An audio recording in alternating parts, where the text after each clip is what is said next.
নমস্কার। আমি প্রথমে শারদীয়া দুর্গাপূজা যে গেল, আমাদের বাঙালির একটা আবেগের, আনন্দের, উৎসাহ উদ্দীপনার যে পূজা 5-6 দিন ধরে, সেই পূজা আমরা কাটিয়ে আসছি। বিজয়া দশমী হয়ে গেছে।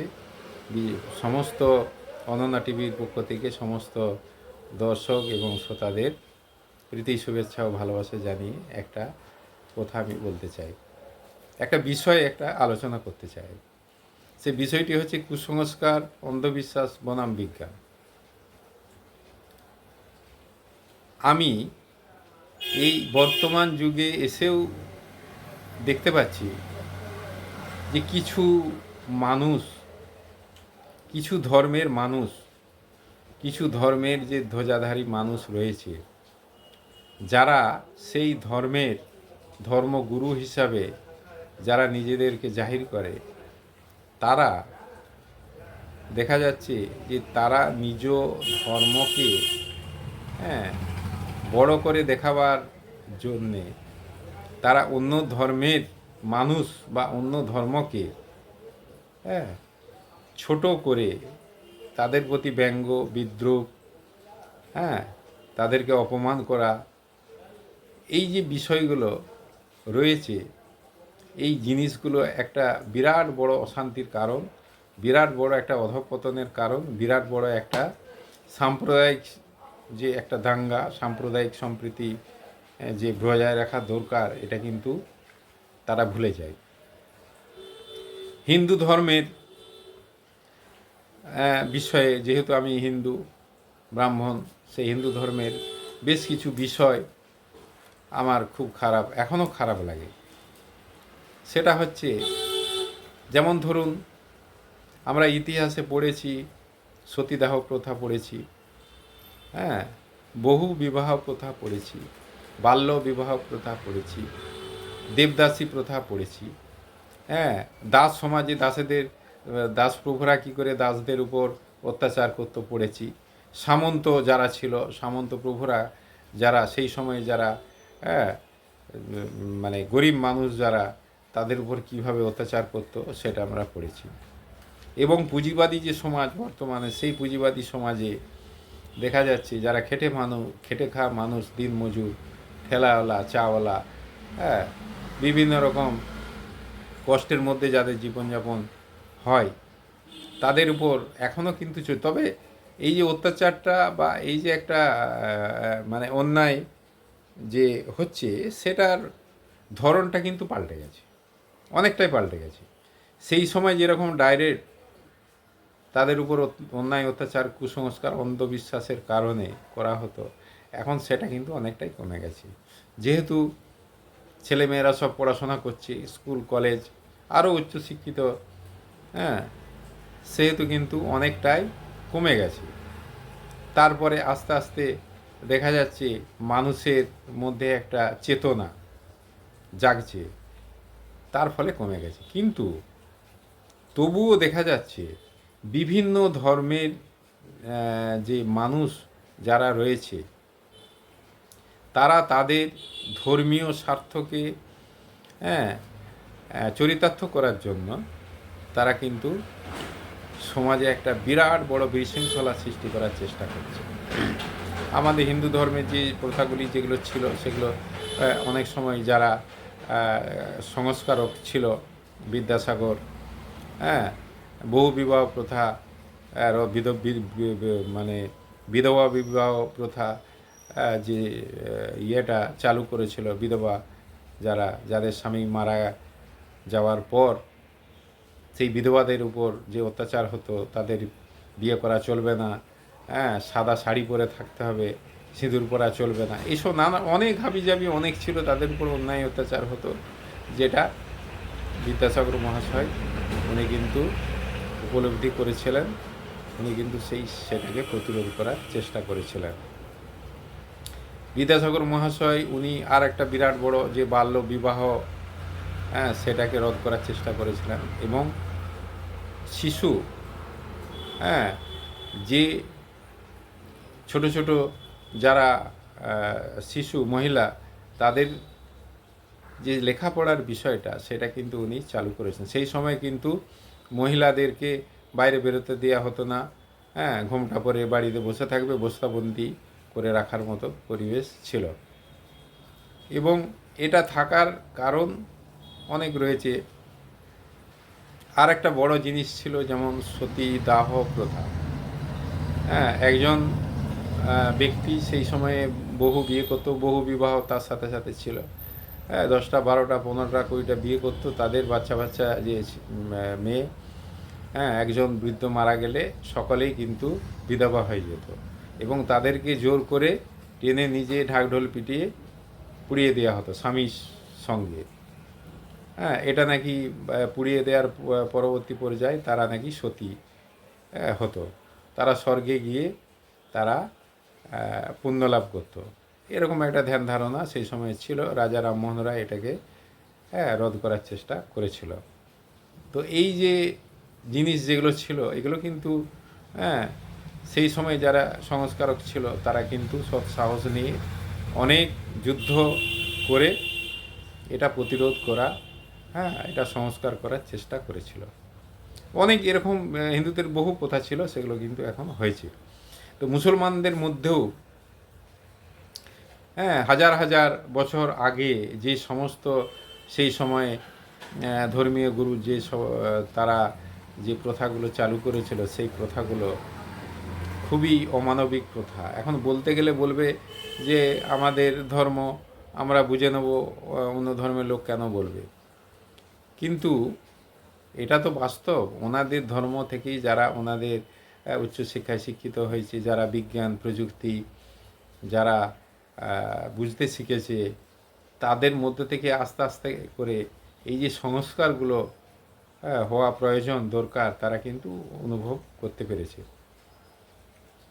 বিশেষ করে মুসলিমদের দেখা যাচ্ছে যারা মাদ্রাসাতে পড়াশোনা করে, যাদের মধ্যে বিজ্ঞান, যাদের মধ্যে চেতনার মধ্যে নেই, বিজ্ঞান পড়ানো হয় না, আরও কিছু প্রথা ওদের মধ্যে রয়েছে যেগুলো ওদের ধর্মেতে গান বাজনা করা নিষিদ্ধ, হ্যাঁ, নাচ করা নিষিদ্ধ, ছবি আঁকা নিষিদ্ধ, হ্যাঁ, নাটক থিয়েটার যাত্রা শোনা নিষিদ্ধ, হ্যাঁ, ঘোমটা পরে বসে থাকতে হবে, কোনো রকম বাইরে লেখাপড়া করা যাবে না, হ্যাঁ, এই সমস্তগুলো কিন্তু হারাম।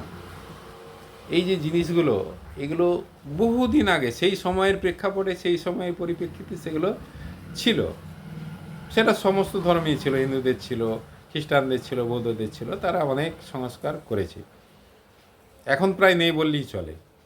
তো মুসলমানদের মধ্যে দেখা যাচ্ছে মাদ্রাসাতে যারা পড়াশোনা করছে তাদের শুধু ধর্ম চিন্তা নিয়ে, ধর্মীয় বিষয় নিয়ে পড়াশোনা করছে। সেই সময়ে হাজার হাজার বছর আগে যে তাদের ধর্মীয় আল্লাহ বা আরও নবী যারা সব ছিল তাদের যে ধ্যান ধারণা, তাদের যে বচন, সেই বচন মেনে তারা এখনও চলার চেষ্টা করছে। তারা যে যে বিষয়গুলো বলে গেছে সেগুলোকে অক্ষরে অক্ষরে পালন করার চেষ্টা করা হচ্ছে। তো এখন আমার বক্তব্য হচ্ছে যে অতীতের চশমা পরে বর্তমানকে বিচার করা একবারে মূর্খামি।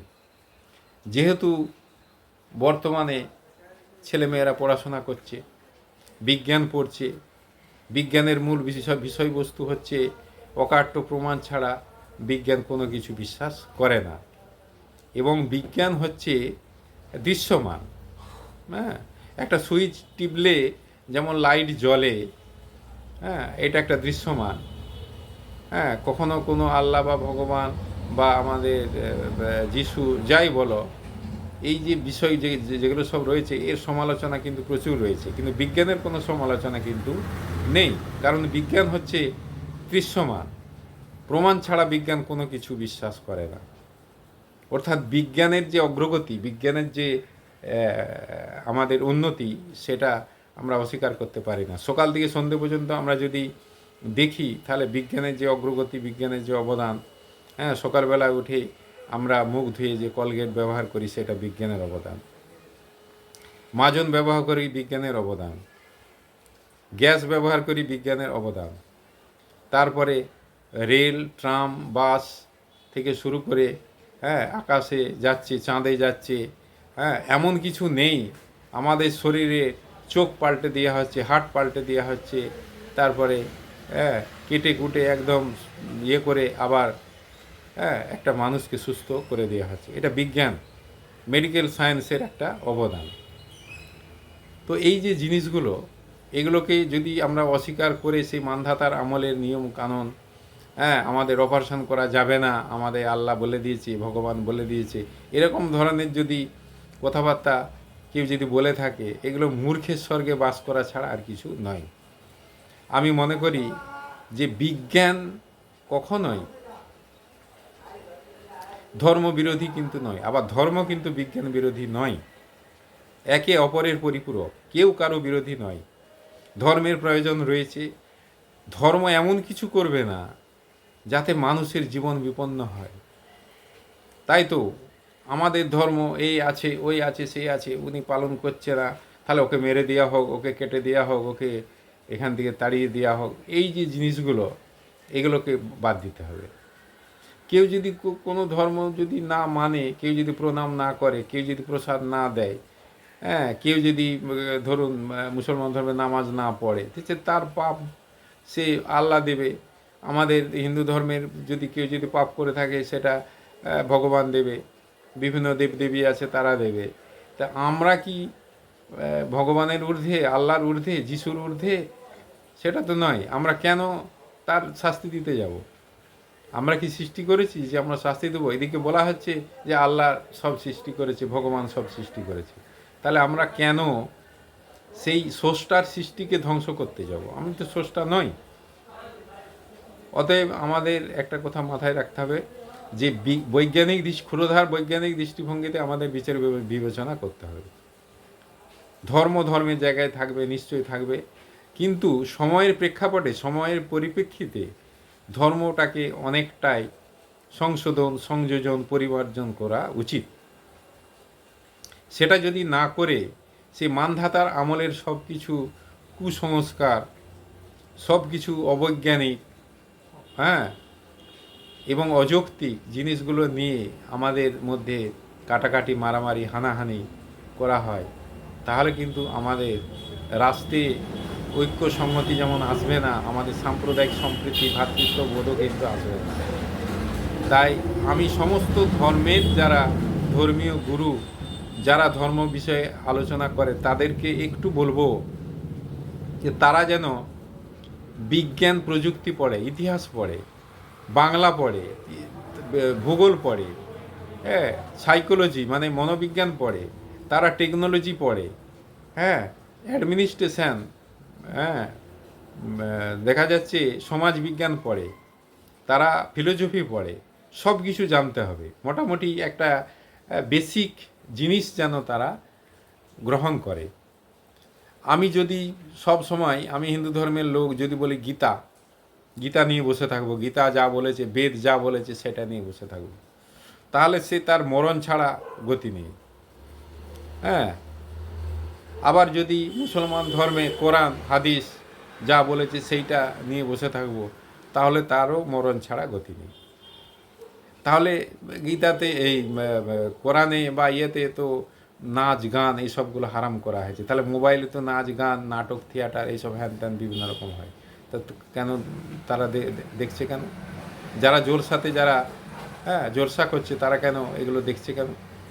অতএব স্ববিরোধী কথাবার্তা, হ্যাঁ হাদিস এই বলেছে, কোরআন এই বলেছে, গীতা এই বলেছে, বাইবেল এই বলেছে, হ্যাঁ অথচ তারা কিন্তু কেউ পালন করে না। লোককে করার কথা বলছি, এটা মাথায় রাখতে হবে। আপনি আচরি ধর্ম পরের শেখো। আমি নিজে মানছি না, লোককে বলছি এই করতে হবে, সেই করতে হবে।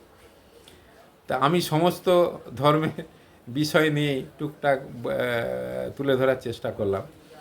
আমার বক্তব্যটা হচ্ছে যে আমাদের ধর্ম একটা হওয়া উচিত, সেটা হচ্ছে মানব ধর্ম।